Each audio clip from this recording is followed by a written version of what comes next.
nyokinyete mwisho waku wekona inene mathena ukahoma ukandoga tega gutu twaraneirie kwe muyuro wa maundu wageria gukaya ukaremwo waria kiugo ukarera rugamba tu umweterere etagwa Jehova Shama maitho make mashagaga agesharia ratheru egocithia kimaroera etagwa Jehova Shama maitho make mashagaga agesharia rathingu egocithia kimaroera.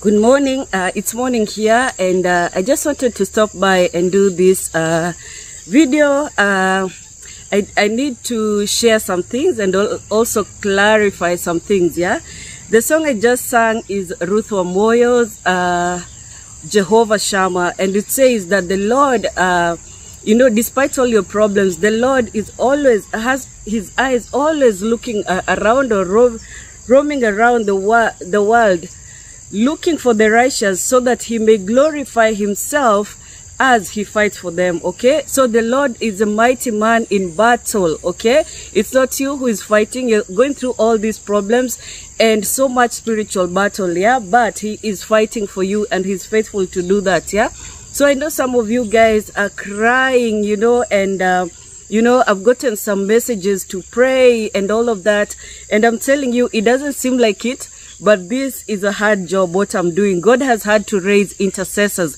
to pray for me. Okay, so yes, I want to pray for you, and as I do my prayers, I am praying. Okay, but I also want you to just pray. Okay, God is calling you to a place of consecration. Again, you're suffering more now than before because it's darkest before dawn. Okay, also because now the altars are alert. Yeah, you know, they are waking up to the fact that the guy is up. What is wrong? Let's gather all the forces and come fight them. Literally, that is what is happening. Okay, so you guys scream if you want, fight, cry, you know, call upon the name of Jehovah. He is hearing you, he's watching, he's the mighty man in battle. He is fighting for you right now. Okay, so though it does not seem so, that is what is happening. Okay, another thing, yeah, and I'm just saying this just so that look, I told you this is not an ego thing. Okay, I told someone there are two things you will not enjoy here. You will not enjoy eloquence and you will not enjoy structure. Okay, what is happening is that I come here, I open my mouth, and God speaks through me. Okay, is this how God sounds? Some of you will say God desires excellence, but you know what this is a reflection of? The altars that have been in your family.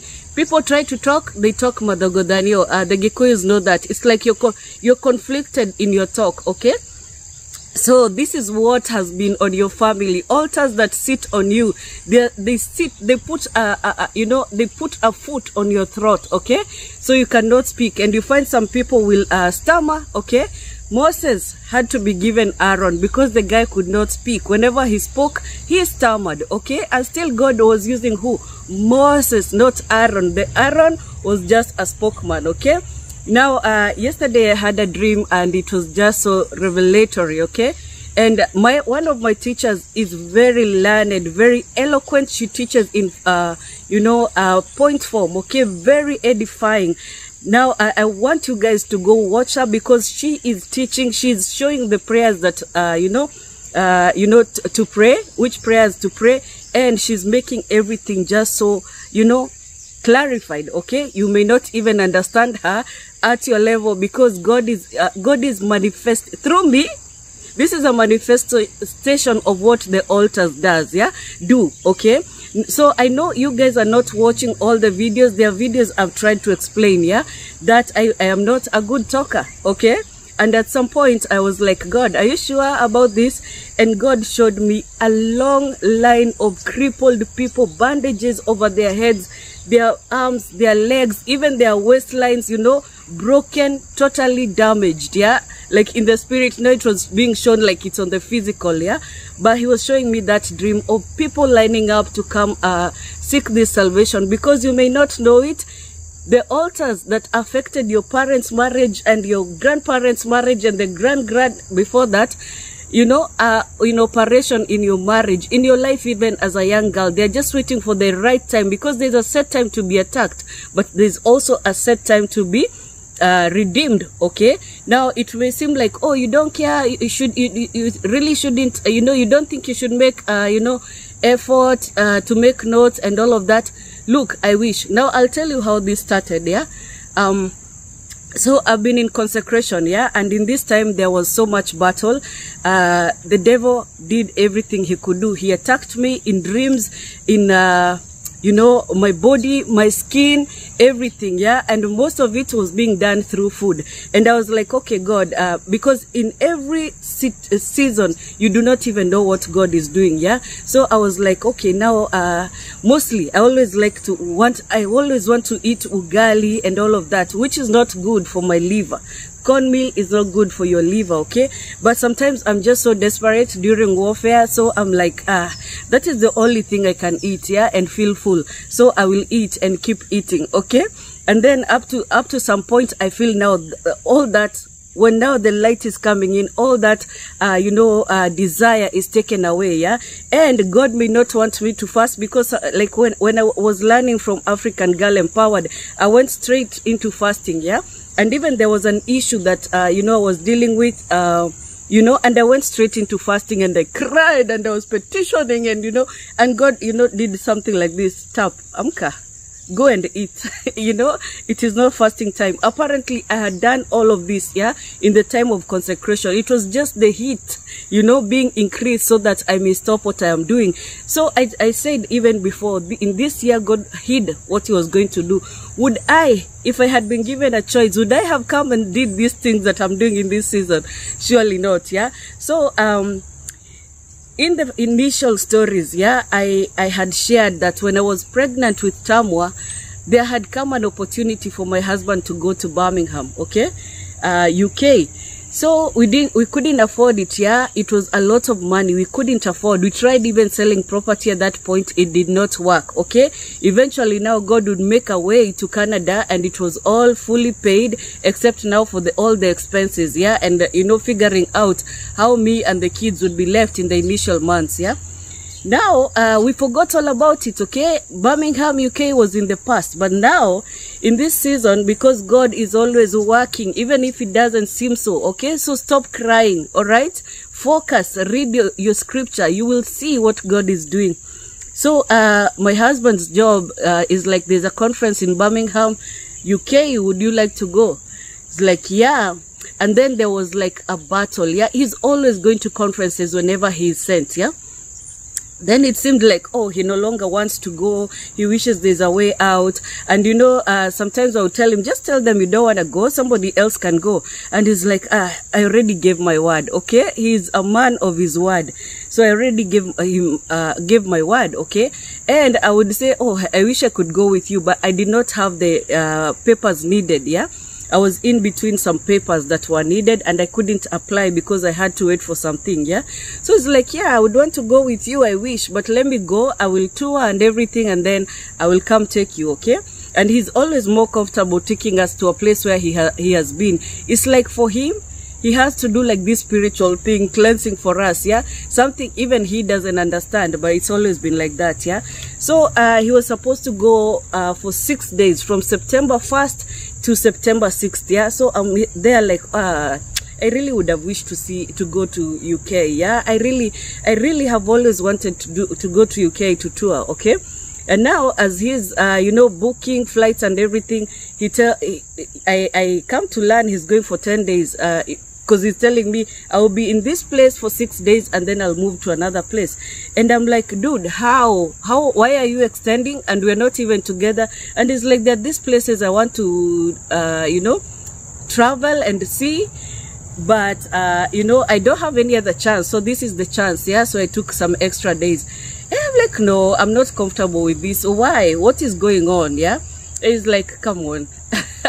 So just before he left, the day before he left, because he left on a Sunday and it was Saturday, yeah, I was going to that night before that Saturday morning. I would see that you know, I would see something. It's like God was showing me YouTube, yeah, and even before, there's something he showed that I'm going to be given, yeah. So I thought it's my cooking channel, okay. So then he showed me that Friday night. He showed me, or towards Saturday morning, he showed me YouTube, and I understood because of the characters inside, yeah. He showed me my other YouTube friends, yeah, and then he showed me a plane, okay.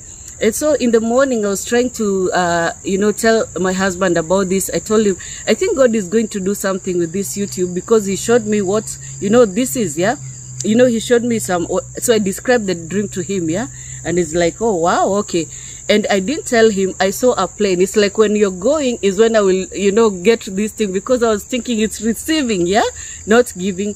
I didn't say that part. So we went to deliver a cake, and I told him, oh my God, as we are going, because we were driving, it's like a road trip to another town, yeah. As we are going, I feel like God is now making clear what I'm supposed to do. I do not know yet, but oh my God, it's difficult. It's like he's telling me to tell now the whole story of this journey. And it's like, what?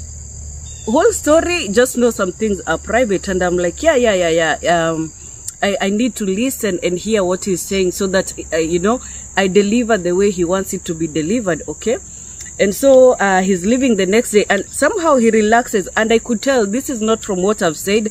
I saw throughout the day he's just, you know, relaxing, you know, not even focused on that, like it's your thing. I know you'll handle it, you know, well. And so he goes on Sunday, the 1st September, okay? Now, while he's there on the second day, it's like now he gets clarity, and he told me, oh, you know how I took extra days, yeah. God told me to give you time. And so now it's enforced, this thing, yeah, because me, I was like, okay, I know I have to do it or pass out or die or something. Like, I even tried to negotiate with God, like, okay, and for that, what will I get? Because we dream, we write, and we don't see. Turns out, all of these things I had dreamed before. You know, I'm looking at my dreams and just, I'm amazed. I had dreamt before everything that was to be done, yeah, and I didn't realize it. And so you know, I started making videos and just thinking, you know, trying to just do it the way I thought God would want it done. But now this was confirmation, okay? And so I tried to fit everything in the 10 days, yeah? Some things I had forgotten and all of that. Now you may want structure. I did not even get structure. It's like suddenly, go. Okay, and it's like all these years I've been telling this story with hiding so many things behind it. That was the practice, okay? So, point form you want? No. I sit here and like the scripture says, you will open your mouth and I will fill it, okay? So I know you're not satisfied with the delivery. Neither am I. This is the vessel I am at this point, and this is a reflection of how the altars are in your family, okay? So don't side-eye me, side-eye your altars, like Stephanie says, yeah? Stephanie P. Smith is another teacher you need to observe. She talks more on the altars, yeah? And she's one of the people God gave me when I was helpless. I couldn't even read the Bible. I couldn't focus on what this is that God was doing. It was all hidden, and I was beaten. I was on the ground, okay? Literally on the ground, okay? So I know you may not understand that, you may not see that, but there are people who are actually getting it. You are crying about your problems. You feel like you're on the ground, pressed down, okay? That is how I was, okay? So I'm just coming up for air. Whatever I say, if it's edifying to you, take it, and take it in a hurry, okay? Now, I know I released the Orlando video at 9 a.m. this morning. But I realized that there's something I speak about ahead, in the videos ahead, but I didn't even tell you, you know, something that happened in Orlando that was very, very important, and it would be like a joke for a long time, yeah? So around the time that I was waiting to, you know, processing for the Orlando trip and all that, God spoke to me, and he spoke to me after I had seen somebody share a testimony on Kikuyu Diaspora TV, and she said that she used to cook chapati in the US and all of that, and she made a lot of money. I didn't care. I'm not a chapati maker, okay? But later now, God would show me a name for a chapati business, okay? He called it Chapati Tano. I don't know about the 5. I thought it's the 5 flavors I later came to introduce, yeah? So as I'm coming to Orlando and I'm telling my husband, I actually left the job. So if I'm going back to Canada, it's not that place, okay? And yeah, and so it made sense to him. Like, you don't have to go to St. John's. You can go to a lot of other places, yeah? And I told him, God showed me a chapati business. Actually, even before I left, showed me a chapati business. And he asked me, do you know Orlando? You think you can do chapatis here? Who would you sell to? Because it is heavily Hispanic, and the environment is not where you even mix with people. It was bougie, very different land, yeah? And so I came here and I'm like, okay, now I get what you are saying. Who would I even sell to, yeah? And even the friends I was making, and it wasn't exactly friends. It would be people coming around to talk to me, to just compliment me, compliment my family, all of that, yeah? I could see there's no penetration here. So I was like, okay. And I hadn't known yet how that applies. The vision is not yet for that, is not for that time, though it tarries, wait for it, okay? So for me to come into agreement after a while of living in Orlando that I have to go somewhere else, I thought that is the place I would implement, okay? Going there too, there's nothing like that, yeah? So I was saying that God showed me that business that I would later come to do in the US. We did not, it was not even an idea in our minds that we would ever come here, okay? Now, the process of breaking through involves you coming to God because you're broken, okay? And now God begins to reveal. And then now as he reveals, you find yourself now you're coming into agreement. You want to fast, and that is the, process of consecration. And many times this will happen. God will reveal, put you in consecration. That is where you will fast and you will see a very difficult battle, okay? Sometimes God will send somebody to pray with you. Perhaps you've discovered all these things through a church, yeah? Or a revival meeting, yeah? So you're sold out, you want delivery, okay? And so as you consecrate, you will not know it, but you'll see some things start to change when you come to the truth, yeah? And when it is the right time, because there's a set time for deliverance to happen. No matter how much you've suffered, you'll notice that there's a time that God is bringing all these things to pass, yeah? And so he will deliver you, okay? And then send you again to a different level, and you'll have to do the same thing all over again. God will reveal, and you will enter into fasting, consecration. Perhaps sometimes you won't even fast. He'll just, be giving you appetite for like a salad, just lighter food, yeah? Now you will shun ugali. You'll be like, ugali what? No, I don't want ugali. Do you want some rice? No. Chapo, I just want some light food, like a fruit salad, or, a veggie salad, perhaps a bit of meat. There, you become like so specific. Now you will understand in this journey, we do not eat to live. We do not live to eat. That is not our mission here. We are not supposed to eat and eat and eat and make merry. That is not the idea. The idea is eating just for living, just for nourishing. And there's the right food for your body. There's the wrong food for your body, okay? Now you will notice a lot of people operating in very bad altars that have you shackled, will have you eating like a troll, yeah? And that is the same, those are the same arrows they'll keep throwing at you. When they see when the altars sense, I say altars, but it's the witchcraft, the witches, yeah? When they sense that you're trying to come out, that you're trying to fight these altars, what do? They throw arrows of food, and that is why you even see yourself eating in dreams, yeah? They're trying to put you down so you don't come out of this thing, whatever this thing is, yeah? So you will eat and you'll be numbed. You will eat these foods and you cannot even dream. You don't have that, spiritual sharpness, yeah? When people talk to you about deliverance, you're like, ango. You can't fathom, yeah? You can't understand what they're saying, okay? But God will let you now stay in that place where you're just beaten, yeah? They think they're winning. They're just throwing their arrows at you.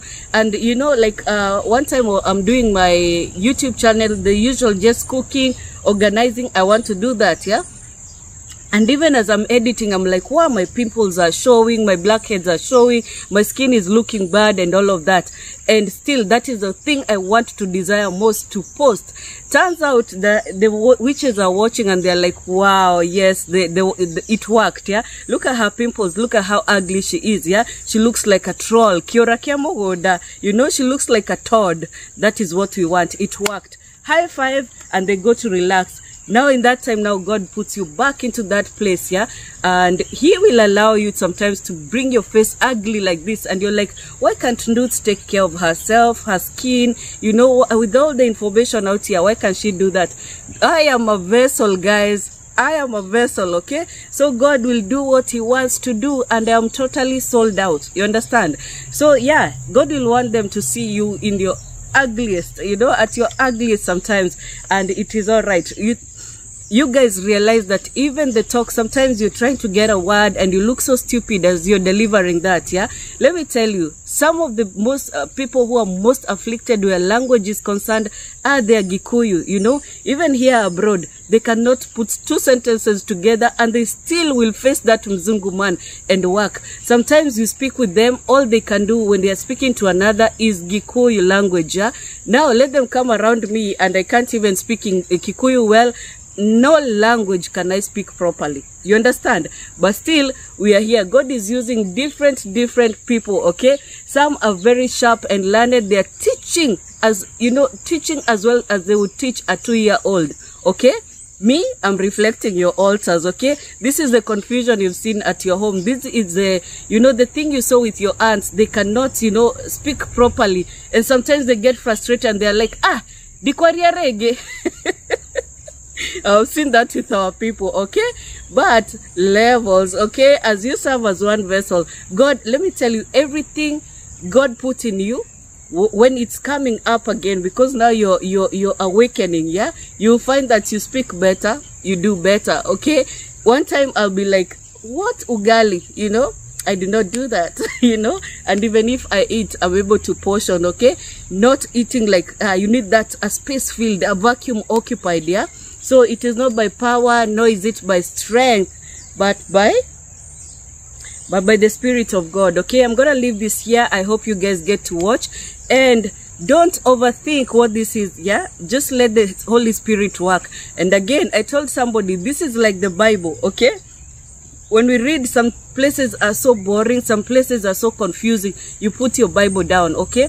But then you will be somewhere trying to talk about something. Maybe you're trying to explain and you find that the very verse you thought was difficult is what is coming out of your mouth, okay? Sometimes I'm speaking or I'm preparing for a video and I see this verse is what I'm supposed to, you know, talk about. And then as I speak, there are other verses coming, yeah? So I'm also still amazed. But like I said, I do not prepare. I cannot prepare because this is a war that is, you know, I didn't even know what was gonna happen, okay? So I open my mouth and he speaks, and how it is looking is how he wants it to look, because those who are called for this will understand it, okay? If you're looking for structure, there are other people who have structure, okay? And I told you, even the very first days I was listening to Kevin, I was like, no, no, I need more, I need finer things, yeah? And I need shorter videos. Let me tell you, you'll have to put the work in, okay? Because this concerns your whole life and the generations ahead of you. The best you can do is do the work now. Choose your teacher who you find that will, you know, carry you through this. But if it's Wanyiha, it is a pleasure to serve you, okay? God bless and keep you. I'll see you on the next one. Bye-bye.